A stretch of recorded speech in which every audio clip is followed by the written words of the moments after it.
Good morning, everyone. Thank you, Lauren, for the warm introduction. Thank you, the JCC, for inviting me today, again, to give a lecture about, today I'm going to give a lecture about three psychologists. The first one is Sigmund Freud. The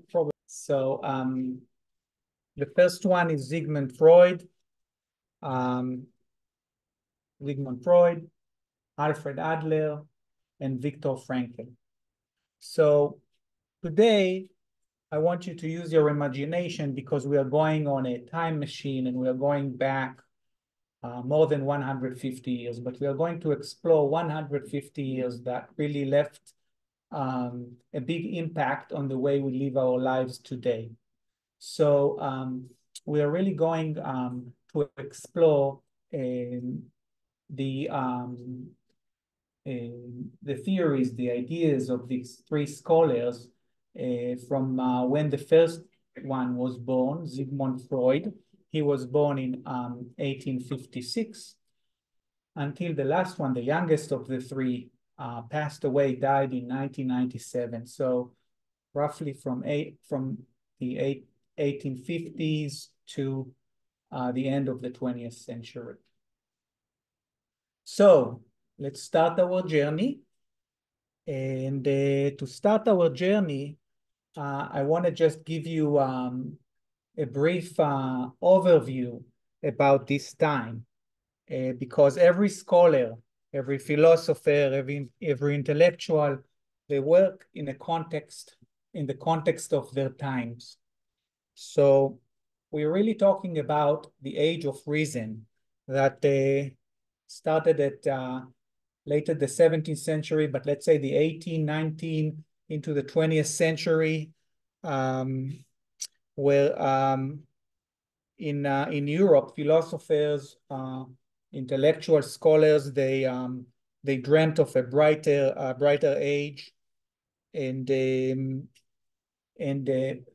two important events in the 18th century would be the French Revolution in 1789 and the Declaration of Independence, 1776.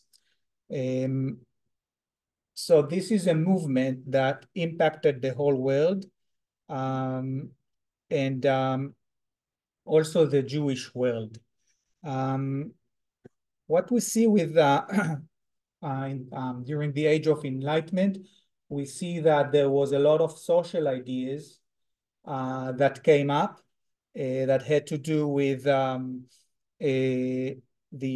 way power is spread, and there was a reaction against monarchical powers.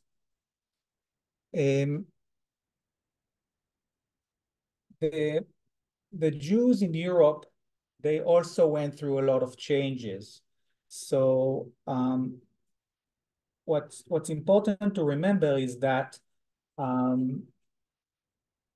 at that time, Jews really lived in very isolated communities throughout Europe. But so, yeah, here we go, a little technological glitch. So in any case, we're talking about a time where there is emancipation for the Jews, and there is also a movement, the Jewish Enlightenment, called the Haskalah, that took place in Europe and ended up in the 1880s, where there was a new movement, the Zionist movement, and that would, of course, lead us to that's part of the story, but where there was a lot of immigration starting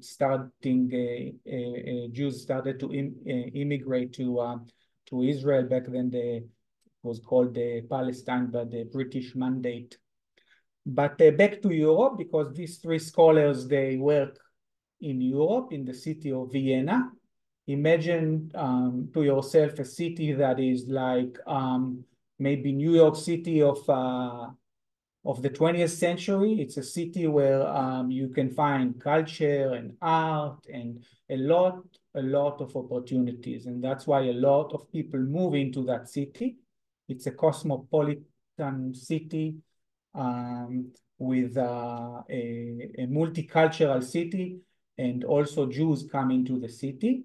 Freud himself moved with his family as a young child into Vienna. So again, as I said, we are exploring the time from when Freud was born to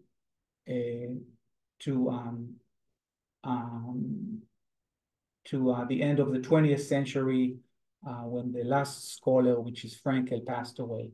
Freud, by the way, passed away in 1939, and he passed away in London. And he passed away in London because in 1938, he moved together with his family, not all the families, some of the families. His immediate family, he moved to London. And if you visit London, you can go to the Freud Museum, which is basically his last home. It's in London. So here, what's so special? Well, this is, you probably recognize, this is 1933. This is a pivotal moment for us in our discussion. That's where Hitler becomes the Führer, and books are burned. Among them, not just Freud's books, many books of scholars, but of course, Freud's books are burned in Berlin. And this is a photo of Freud's home in Vienna, Baragas 19. And what's so special about this photo is that if you look very carefully, you can see a swastika right there. So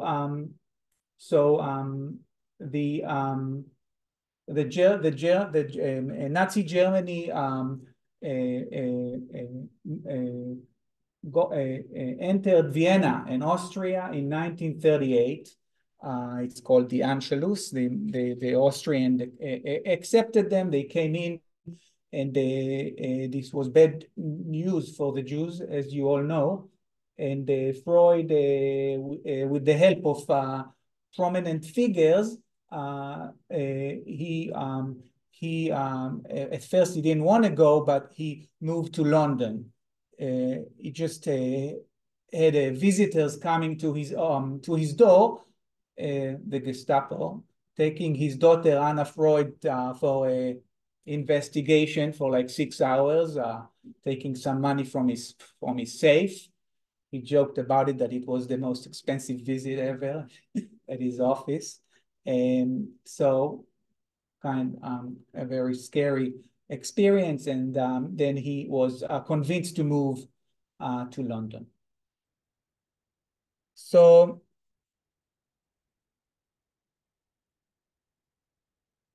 let's start then with Sigmund Freud. So Sigmund Freud really was a neurologist, and he was interested in medicine, and he really wanted to become a scientist and to work at the University of Vienna. After graduating from the University of Vienna, he got to go to Paris to study under a prominent scholar of that day, Jean-Martin Charcot. It's this guy right there. And neurologists and physicians from all over the world came to see him in Paris. He was an expert in hypnosis. And at that time, in Vienna and in other Victorian cultures in Europe, there was an infliction called hysteria, where a lot of women, some men too, a lot of women were diagnosed with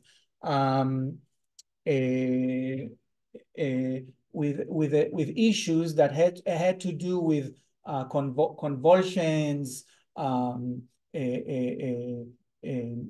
emotional spells, all kind of physical issues.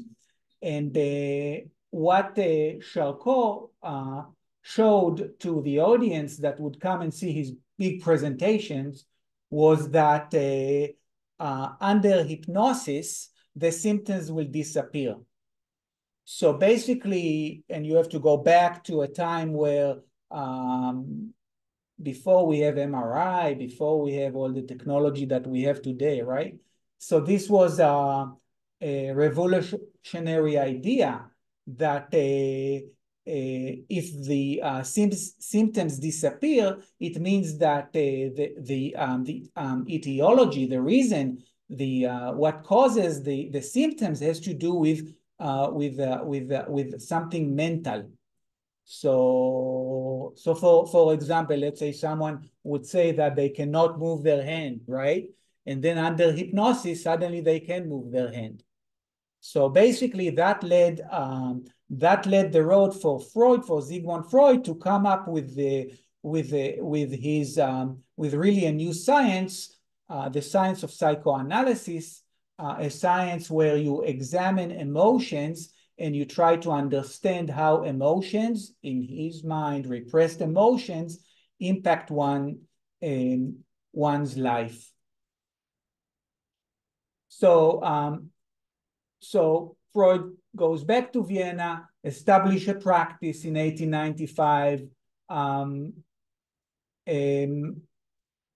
start to work together with Joseph Breuer. Joseph Breuer, after treating the famous case, the case of Anna O, a patient who had all those issues. She had hysteria. By the way, hysteria comes from Greek and has to do with the ancient Greeks thought that it's the womb that is wandering in the body. Of course, this was a Greek mythology, understanding medicine in their time. But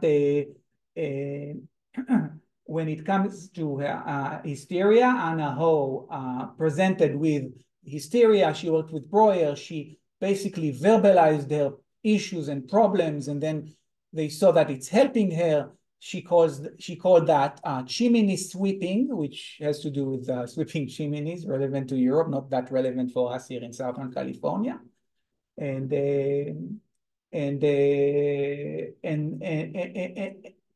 that basically was one of the first cases that was later published in a book by Breuer and Freud, studies in hysteria, and then really coming up with a new method to treat emotional issues.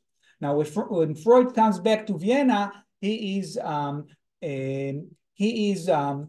trying hypnosis. He's trying pressure techniques, hydrotherapy, all kinds of therapies before he realizes that the best technique for him would be free association, with having a patient just share with the therapist what is going on in their mind.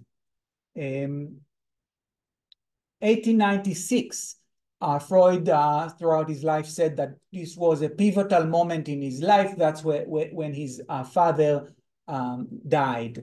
And it sent Freud into a time of reflection and what he called self-analysis. And he continued with exploring the mind, exploring his mind, exploring the mind of his patients, and establishing different theories. So this is Freud and his father. His father was way older than the mother, was his second marriage. It's all relevant, but we don't have enough time to get into it. But when it comes to the biographies of Freud, of Adler, of Frankl, and other great scholars, we can learn a lot. I mean, it's really interesting to learn their biographies and then to see how they are connected, related to their theories. Very interesting. So in any case, Freud and his father. This is 1860 when Freud, the the family moves to Vienna, so Freud is a young child. And which one is he in that picture? That's Freud, and that's his father. Right here, that's Freud, and that's Carl Jung, who at that time is, Freud thinks that he might be his protege and maybe the one who would be his follower, who would spread psychoanalysis to the world. It ended up with a breakup between the two. But at this time in 1909, Freud, the only time Freud was here in America, in the East Coast, not here on the West Coast, he came with some of his colleagues, close colleagues, to present the new science of psychoanalysis. So here we can see his study. So a photographer came to his home just before he left.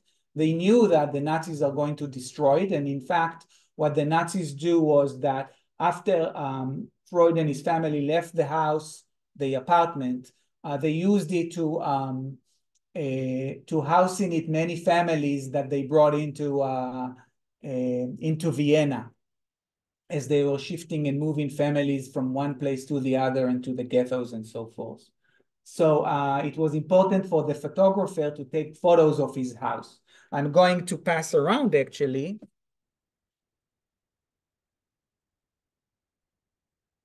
I'm going to pass around this book. This is the book. This is the book that with all the photos of Freud's apartment. So it has an historical value. So I'm going to pass it around.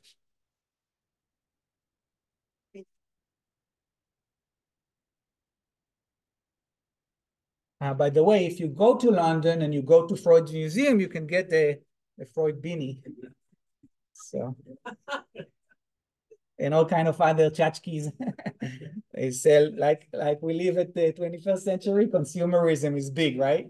So, and then there is also the Freud Museum in Vienna, but which is interesting. It's the original apartment, but nothing is there. So if you want to see his book collection and his antiques, it's all in London. So if you have to decide between the two, I would say that the London Museum is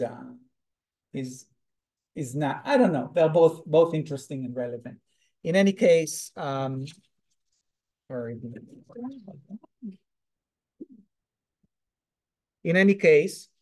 what you can see here, it's his office and the famous couch. And you can see that he collected all those antiques. And this is like this is a picture of ancient Egypt. He was fascinated by ancient cultures and civilizations, suggesting that there is some repetition going on when it comes to the way we live our life and the way ancient people lived their life. And this is the Freud Museum, so you can see how they brought his desk and chair and the couch to the house in Marsfield Gardens in London. So Freud, as I said, realizes through the work with Charcot that the mind has layers, and then suggests that come up with theories that suggest that if we can tap into those layers, maybe we can help patients in psychotherapy with finding relief from memories, traumatic memories that basically are hidden in their minds. And then Freud in 1900 publishes a book which he thought was his most important essay or research, which was the interpretation of dreams. And he's suggesting that dreams they are the royal road into the unconscious. Those images, if you work with the images, they basically can help you with figuring latent information that is hidden in the mind. And Freud, although he was not a practicing Jew, was familiar with the Torah and with the narratives from the Torah, and he was familiar with Joseph interpreting to the Pharaoh. And then, as you all know, when Joseph, we are almost there, by the way, Passover next week. Joseph became a famous, maybe the very famous Jew, maybe one of the most famous Jews in the diaspora, in the Egyptian diaspora, where he became the helper to the Pharaoh, right? So Freud was aware of that story. He was, interestingly enough, his last essay was an essay about Moses and monotheism, which is a controversial essay, but definitely he was his Jewish background impacted the way he was thinking and conceptualizing his theories. So if we keep up here with Freud, we can see that, as I said, he was familiar with the stories from the Torah, but he was also well educated when it comes to Greek and Roman mythology, and he would use in classic work, he would explore classic work, Greek mythology, Roman mythology in his writings. Today, by the way, psychologists, clinical psychologists, psychotherapists are less into that. We live at a time where there is more research into neuroscience and less interest in the big picture. But at that time, Freud is interested in the big picture.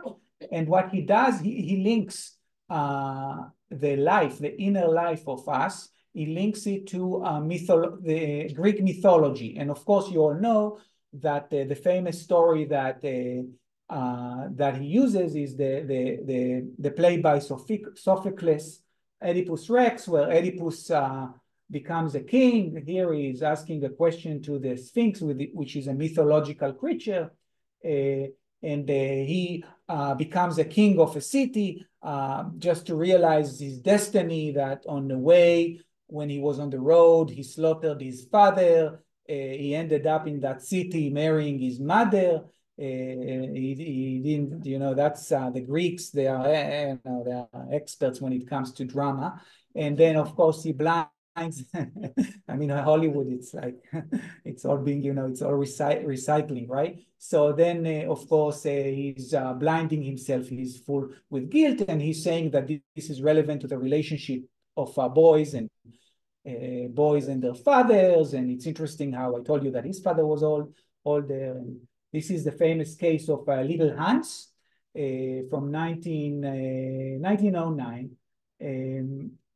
Little Hans, Freud at that point has a Wednesday, the Wednesday Society, scholars and intellectuals, they meet at his office, the waiting room, to discuss the theories, to discuss cases. And one person tells about his son, young son, who is obsessed, I don't know if obsessed, but maybe obsessed about from where children come, and about his sisters. His sister was born, his young sister, and the mother, and this and that. But then he also has a big fear of horses.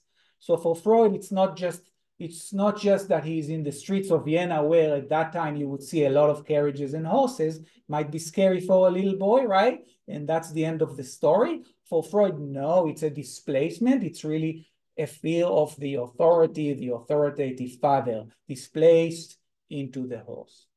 So Freud, interestingly, had 6 children. I want to say 4 boys, 2 girls, if I remember right. In any case, the boys were not interested in following Freud. They had good relationship, Freud and his boys, but no one became a psychoanalyst. The one who really followed him was his daughter Anna. Right there, Freud and Anna. And she really, after he passed away, she brought it to the States, and with the help of American psychologists, it became really prominent in the 50s, in the 60s, especially if there are people here from New York, the psychoanalysts. Hold on, I brought you something. The psychoanalysts, like some superheroes, even mysterious, there was a comic books. It took me a while to find those comic books about the psychiatrist who sees the patients at his office, and he tells them about this and that, and of course everybody is cured because the dreams are being interpreted. So that's a different time, the 50s, right? But Anna Freud really spread the psychoanalysis in the world. So I'm passing those around. And also, interestingly enough, this is Newsweek from the beginning of the 21st century, I think 2001, but it's about the mystery of dreams. So now, of course, we can see the brain when people dream. We have all this technology, but I want to tell you something. If you meet a scholar and they tell you, hey, I solved the mystery of dreams, don't believe them. No, nobody solved the mystery. The mystery dreams are very mysterious. So that's really interesting, and I'm going to pass it around.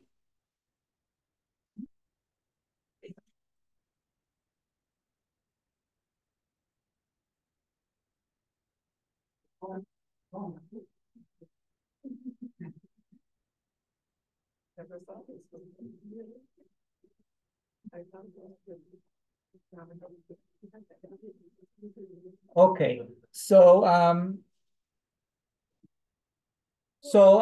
to finish up with Freud, Freud really initially he really wanted to be a scientist. He published a work called The Project, where he was trying to figure out how the brain works and coming up with all kinds of ideas. He really started, initially he was doing all kinds of research about the reproductive systems of eels. So he was really into physiology, neurology, but he ends up as a psychologist. And as a psychologist, we have the model, his model. We just celebrated 100 years last year, 1923. The model, the famous model, where we have the it, the ego, and the superego. The S, it's the it, the id. S in German, to anybody just with a show of hands speaks German here. S is it. So sometimes we say it made me do that, right? So it's something that comes from inside of us. We don't have full control over it. And then the ik, the I, the ego, that's what according to Freudian theory, we're trying to strengthen our ability to control our drives, and then to communicate with our surrounding. And that's basically his theory. That's where that's where the story, when it comes to Freud, ends for now, because we want to explore the other scholars, right?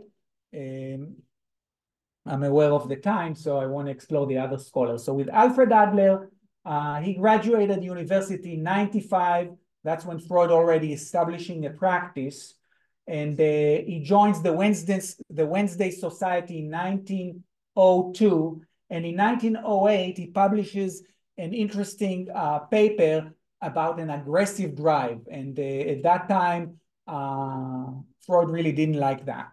For Freud, it was all about the pleasure principle, and about us humans seeking pleasure.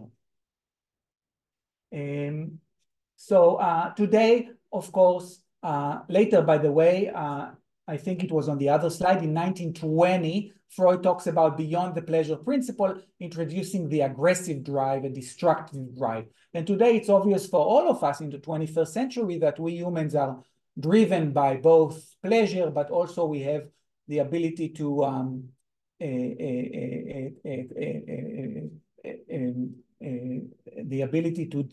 destroy, to be aggressive, and we have to deal with those two drives. By the way, it's very Jewish, because of course, in Judaism, we have the two inclinations, Yetzer HaTov and Yetzer Hara. Yetzer, by the way, has to do with creation, the root. You know, in Hebrew, we play with roots, Yud, Sadi, Reish, Yetzer, creation. So we can create positive and negative events in our life that would have consequences on us and others. So again, Vienna, in its golden time, a city, a bubbling city with a lot of people, a lot of culture, where all those theories and ideas are born. Alfred Adler joins the Freudian circle, but very soon, in 1911, he say to Freud, goodbye, I don't buy these theories, and he leaves.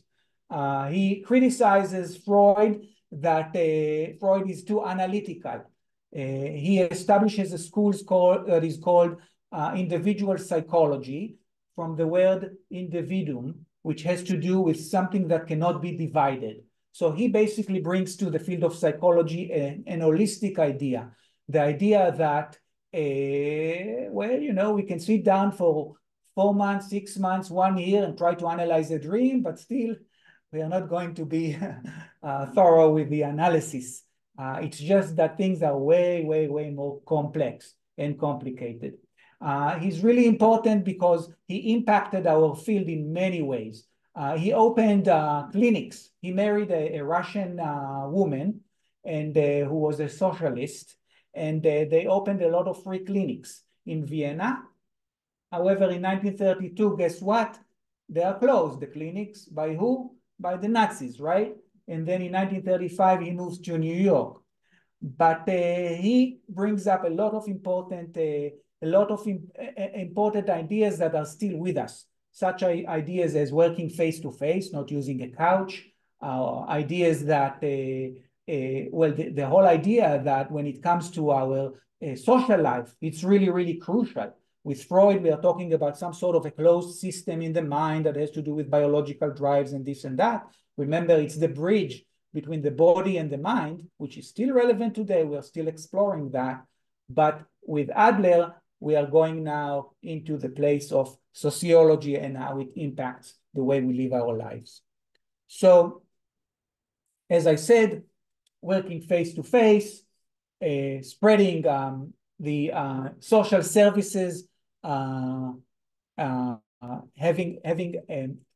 to serve as many individuals, families, communities as we can, help them with mental hygiene. So those ideas are relevant for today, where we can see community clinics here in America and other Western countries. He talks about Adler about birth order and siblings, so definitely adds a lot of important aspects to the way we understand the way we live our lives. So the whole idea of, you know, an only child or a young child or the older child and so forth. A lot of work around parenting and guiding parents. And he influenced us in America. His shadow influence. So he passed away early in 1937. 1937, he passed away while he was giving a lecture in Scotland. In any case, his shadow, his ideas, they are left to influence many, and influenced what is called humanistic psychology in the 60s. That's the right time in America, where Carl Rogers introduces client-centered therapy, basically saying, okay, you know, we're not dealing with patients, we're dealing with clients. And keep changing and changing now. Unfortunately, sometimes I hear the word consumers. So as a therapist, I'm being consumed. So in any case, client-centered therapy. Abraham Maslow talks about a hierarchy of needs. We have to meet certain needs, such as a need for safety, the need for food and shelter and so forth, so that we can then get into a higher level of self-actualization. That will bring us, of course, to Frankl. Okay, so at this time in our little journey with our time machine, we went back, we saw how Freud impacted the field of psychology, how Adler, who disagreed with Freud and left and established a new school, a second school, impacted the way we practice psychotherapy in the 21st century. And now I'm going to talk to you about the third school that comes from Vienna, which is the school of Frankl. I think that it's really, really important because Frankl really brings us the wisdom the wisdom that we gained, I hope, from what happened in the beginning of the 20th century in Europe, where we had two terrible world wars, and he was present at both of them. So Viktor Frankl, he's the youngest, as I said. So when he's born, Freud already is established. And when he meets Freud for the first time in 1925, that's Freud is the peak of his career. He's interested in these theories, but what happens is that sooner or later he's more interested in working with Adler, and he works at the University of Vienna. He works there at the clinics, and he gets a reputation for being a really excellent therapist, helping. At that time, there are many youngsters who there is an issue with youngsters who take their lives, and they don't know exactly why. Well, it had to do with grades, it had to do with pressure, it had to do with maybe the impact of World War I. They don't really, there are all kind of speculations, but in any case, what we know is that he's really good at working with them and helping them. Now, what happens next is that in 1940, I think, I want to say, he gets married. He has the opportunity to leave Vienna, but he decides to stay. There is a famous story of his father bringing a peace. They blew up the synagogue, and the father brought a piece from the Ten Commandments that was there just above the parochet, the ark, and the piece was the piece of honor thy parents. That's the story, and he decides to stay. And what really matters for us that in 1942, he's sent to Theresienstadt. Theresienstadt was a camp. The Nazis had death camps and they had concentration camps, but Theresienstadt was a camp where the Nazis, who were really experts in propaganda, they knew that it has to do with their war efforts and what they were doing, of course. So the Theresienstadt was a camp that they opened to the media to come in, and they showed how they were treating the people there and this and that. Frankl's father died in Theresienstadt, so it wasn't a resort, right?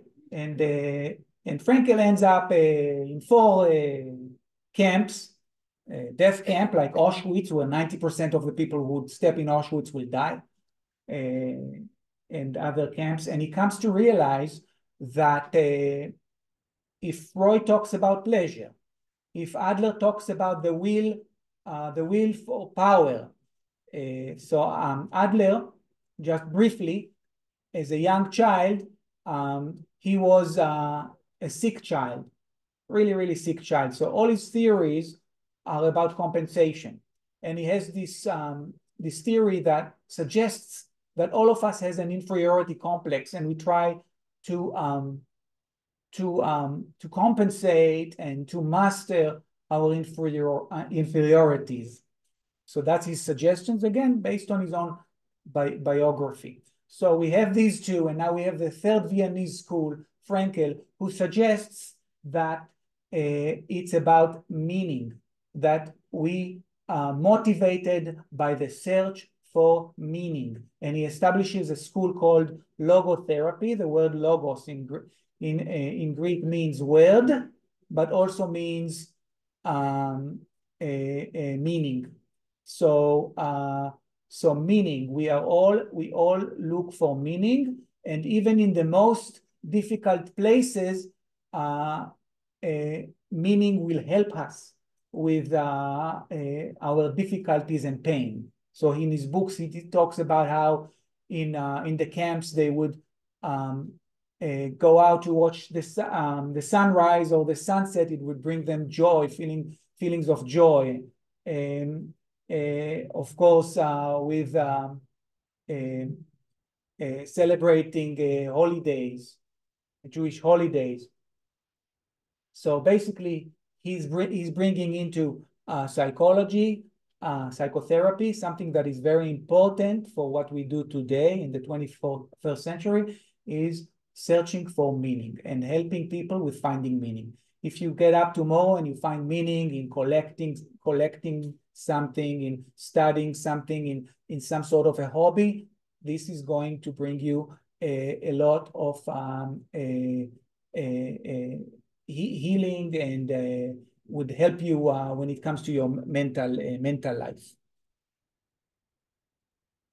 So 46, he comes back to Vienna. Interestingly, after the war, he got back to Vienna. He got married. He married a woman and had a child who is a child psychologist. And he publishes, well, actually, that's 45. 46, he publishes the book, A Man's Search for Meaning. And by 1955, he's appointed as a professor. And then from 95 until his death, he lived into his 90s, he gave many lectures. He visited many universities, also here in San Diego. The nice thing about the 21st century is that you can check on YouTube and see him. The other two, there is some footage of the other two. With Freud, it's really a very short recording that he made to the BBC. But with Frankl, the lectures, you can watch him. You can watch him on YouTube. So this is University of Vienna, of course, and this is the entrance to Auschwitz, where people were brought by the trains into Auschwitz. So the book, Man's Search for Meaning, existential therapy. If that's something that you find interesting, I would invite you to read the American books by the American author Irving Yalom, who is a psychiatrist, and he wrote many novels. And he's an existential therapist, and he weaves in his books stories and philosophy. Very interesting. So, of course, Frankl is a scholar that is linked to existential psychology, which is a lot of times these days would be. So you would see psychologists say that they are following a theoretical framework that is a humanistic - existential. So everything really is integrated as we move into present time. We come back with our time machine into the 21st century. So the 21st century, believe it or not, we are almost quarter of a century in. There is a lot going on in our times. It's hard to follow. This lecture was a class that I gave like about 5 years ago. So it ended up with the Brexit. Anybody remembers? So since then, of course, we have, unfortunately, we have war in Eastern Europe and the Middle East. And so a lot is going on. As I said, AI in 2022, a lot of technological, digital and technological advancements. The practice of psychotherapy is there, of course. People go to see therapists, but the offices don't look like Freud's office. The work is briefer. In fact, they talk about brief therapy a lot of times. It's goal-oriented, but the ideas of the three scholars from Vienna are here with us in the 21st century. So first, of course, many, especially clinicians, believe that the mind is layered and there is information that cannot be accessed. With Freud, a lot of his theories are controversial. If you go to universities, they don't like his theories that much. If you go to the University of Vienna, they have all those statues. And I was walking in the hallway looking for Freud's statue. It's really at the back. So, but in any case, neuroscientists, in one thing that they agree on is that we do have an unconscious mind that is active. So that's something that is with us. And of course, the therapy looks different these days. We have group therapy, we have couples therapy, we have play therapy, something I specialized in, working with children, helping them using toys and art. During the pandemic, telehealth became huge. People used it before, but now all therapists are using telehealth. So that's a new thing. Guiding parents, the Adlerian, remember the Adlerian ideas are there. So really, we have the ideas of the three scholars with us. Spirituality, so back in the 20th century with Frankl, a lot said that it's very spiritual, and that was why a lot of theologians took the theory, less therapists, but today, of course, in therapy, we are more into spirituality. It's accepted. We understand that meaning has to do with our spiritual world, with our heritage, with the history of our ancestors and so forth.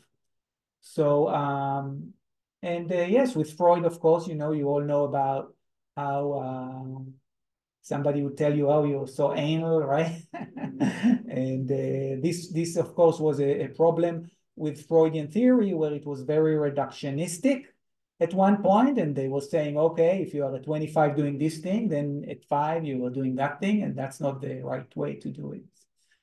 But that's not the right way to move back with the time machine. But what I'm trying to say here is that the theories of the three are with us. Adler's theories are with us when it comes to the practice. Freudian theories is with us when it comes to our language. The defenses, the defenses that we use, the ego uses, such as denial, right? Everybody's saying, hey, you're in a complete denial, right, about what is going on. Basically, you're bringing Freud to life. So, and then, of course, with Frankl, especially now in the 21st century, where there are so many issues, and unfortunately, a lot of young people, they deal with issues that has to do with meaning and meaningless, being bored, because they are all wrapped up with technology. So meaning is really, really important. We have to tailor it into therapy. So I think that's it. I want to be respectful of your time, and we would have now time for Q&A. Yes. Yeah, you haven't said anything about pharmaceutical psychology. Yes. And would you comment on your approach in terms of psychotherapy, as opposed to the reliance on the insurance industry to really medicate people to meaning? Right. So this is a deep question that you are asking.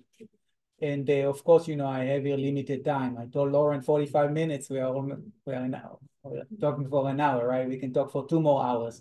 So of course, in the mid-20th century, psychiatry is introduced into psychoactive medications, and many psychiatrists, they don't provide any more talk therapy. Anna O, she came up with this idea of talk therapy, right? And they do 15 minutes a consultation for meds. The questions are still with us. The questions that has to do with body and mind. So we understand the brain. We understand now about neurotransmitters. We understand about different regions in the brain. But still, there is the mind. As you said, there is meaning, right? So in a nutshell, or briefly, what I can tell you is that responsible mental health practitioners will recommend combining sensitive use of psychoactive medication in combination with talk therapy to help people with mental suffering. So it's not, again, the answers is not in going to the extremes. In fact, there is a famous story about an MD who was hospitalized in a place where there were kind of hardcore Freudian, so they would do all this analysis and analysis and analysis. The person suffered from depression, and then went back to New York, still suffered from depression, got some medication, felt better, and he sued that facility. So I hope this answering your question, but that's a good question, good point that you're making. Yes, please.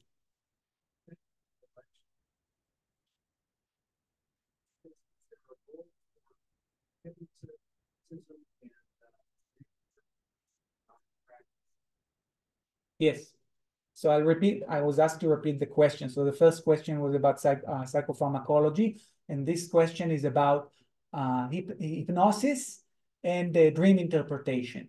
Excellent question. So the answer would be, first I want to answer about hypnosis. There are practitioners who use hypnosis in their practice, and it can be helpful for sure. For example, when it comes to smoking, stopping smoking cigarettes can be very helpful, but they use it also for other issues.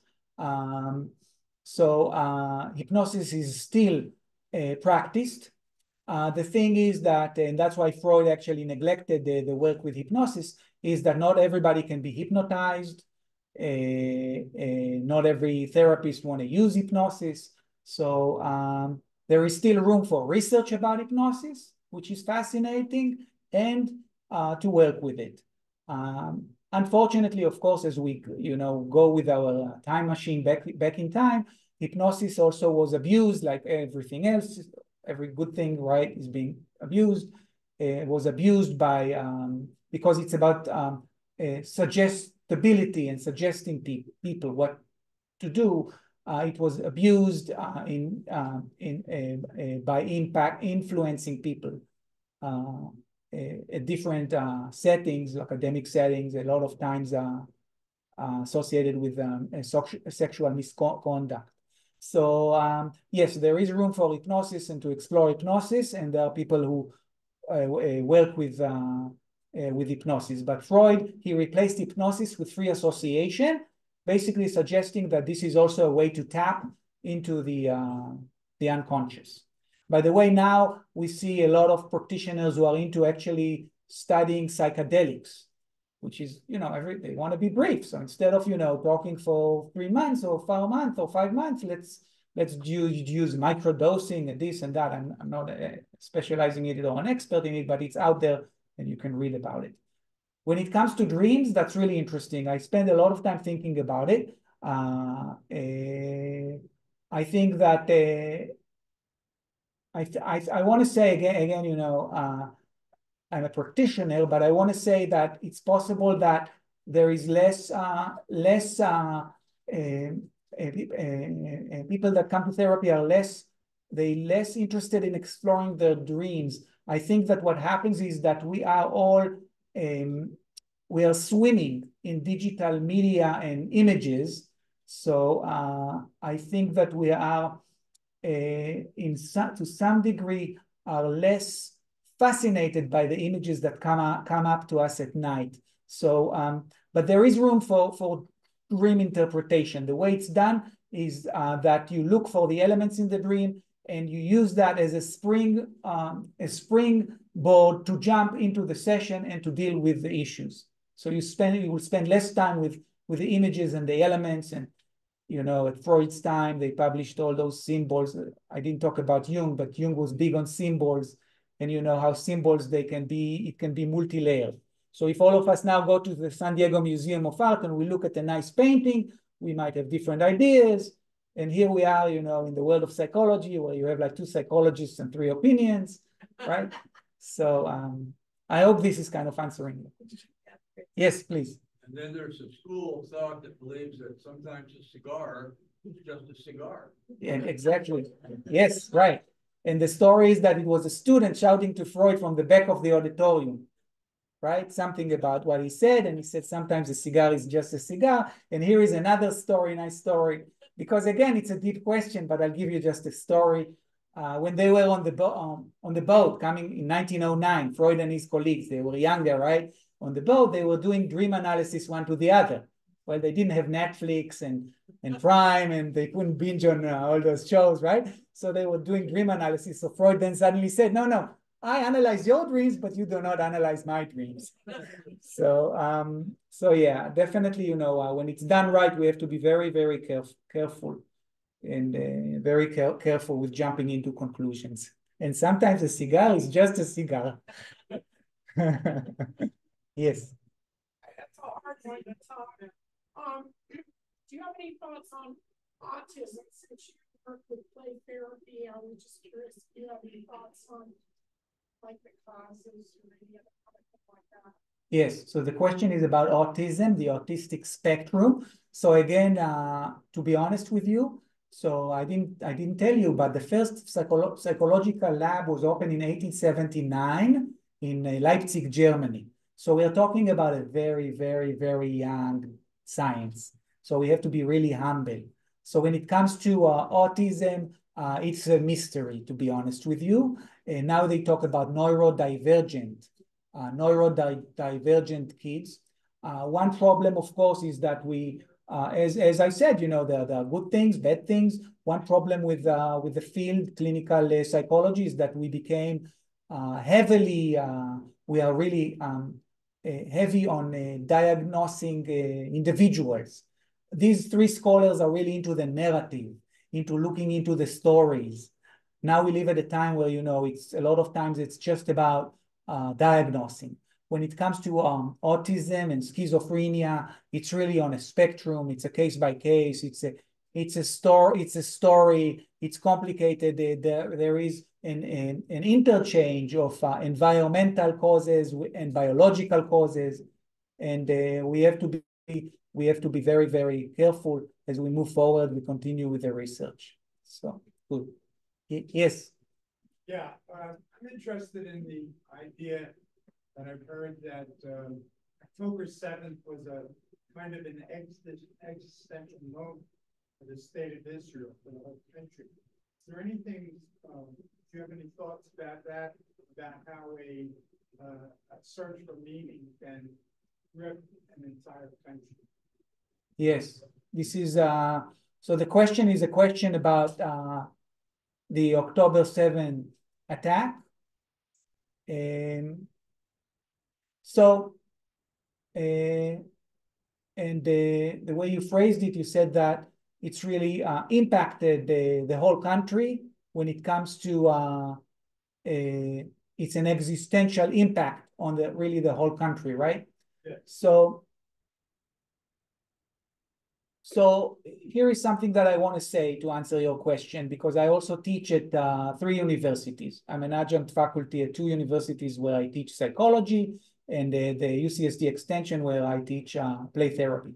Unfortunately, we live at a time where there is a lot of knowledge that we can also all get on online. And experts, they come up on the podium and they say all kinds of things. And my son, who is a student, shares with me all kinds of things that are said by colleagues of mine in university settings, and it's completely out of the scope of their expertise. So I want to tell you, I'm a clinical psychologist. I'm an expert when it comes to play therapy, but I'm not a sociologist.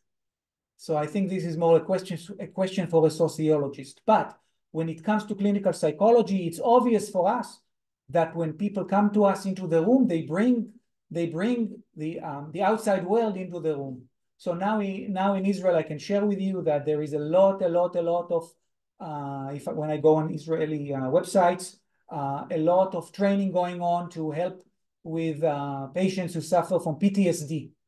And then there is going to be a lot of work ahead of us. So definitely, this is a good question. And as I said, a lot is going on right now in the Middle East, in Eastern Europe, and we want to remember there's a psychoanalytic movement.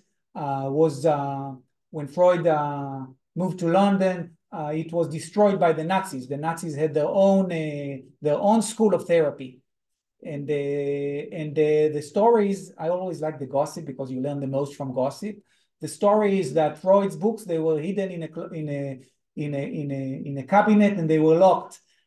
in the institute, in the German Institute of whatever analysis they did. So yes, it's all, you know, we always live in the context of whatever is going on in our life. Another quick anecdote for you.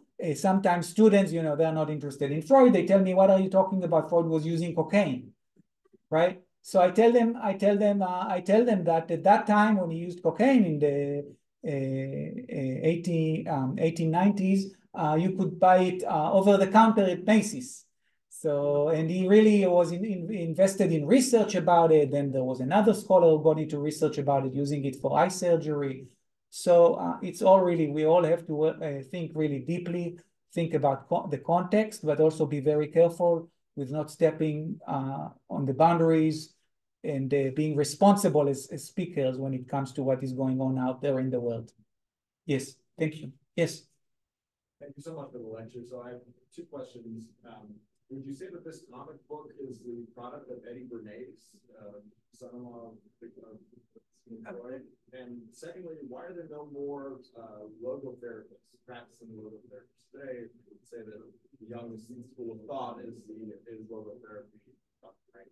So the first question was about about Bernays, the one who got involved in the one who came here to America and got involved in the publishing and so forth. I don't know, but it's really interesting, and you are bringing an interesting tie. But I can share with you that I had a professor, she passed. She used to tell us, and I'm talking now when I was a student in 2001 at the university, she said, you know, the ones who are competing with us are the people who make commercials. So it's all about the unconscious and the pleasure principle. So that's the first. I don't know about the comic, but the comic is really unbelievable. It really captures the time. But and the other question was about logotherapy. Why is it not practiced? It's as much. It is practiced, but you're right, not as much. There is, I think, an institute, I want to say, in Vienna. I think there is one institute or facility where you can study it in back east someplace. We live at a time, again, I'm limited with time, but there are many schools. And one thing that we live now at a time of consumerism, you're really cool if you invent your own school. So you have DBT, and you have ACT, and you have this, and you have that. You have thousands and thousands of schools. But here it's something that is bigger than just a school. So yes, there is the school of logotherapy. There is the school of psychoanalysis. I don't know how many people really practice psychoanalysis per se, with having patients come in for 5 times a week lying on the couch. I don't think a lot. But the ideas of these 3 scholars, they brought into America, into the West, really ideas that stays with us. That's what I'm trying to say. So good, thank you. Lauren, how many more questions? One more? Okay, yes, please. How do you integrate the medication into your practice? How do I medicate mindfulness meditation into my practice? Okay, not medication, mindfulness. Okay, excellent question. Thank you for bringing it up. So I actually got certified as a mindfulness teacher through the Institute for Jewish Spirituality. And you can, of course, if you go and research, you will see that a lot of therapists these days, they're into mindfulness. And mindfulness is a practice that has to do with embodiment, paying attention to the way we breathe, paying attention to the way we walk, trying not to get carried away by our thoughts. And this is something really relevant to the work to contemporary therapy, because a lot of times what happens is that we can get carried away by our thinking, and it's not going to help us with regulating our emotions. So contemporary therapists, they integrate therapy. If they do insight-oriented therapy, they would do insight-oriented therapy based on the ideas of these three scholars, but also they would also provide clients with tools such as conscious breathing,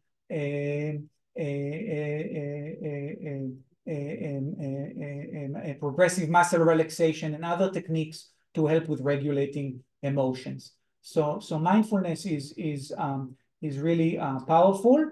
And I want to say that, of course, if you go to Buddhist monasteries, you will see how it has to do with the history of Buddhism in the East. But I want to say also that mindfulness is also in our tradition, the Jewish tradition, and prayer, which is a lost art, is a form of meditation that helps people who know how to do it and how to engage in it.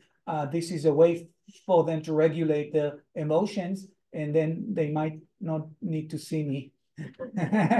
I once had a patient, client, consumer, whatever, came to me with all kind of stuff and issues, and I said, maybe you just want to do yoga. It's very good.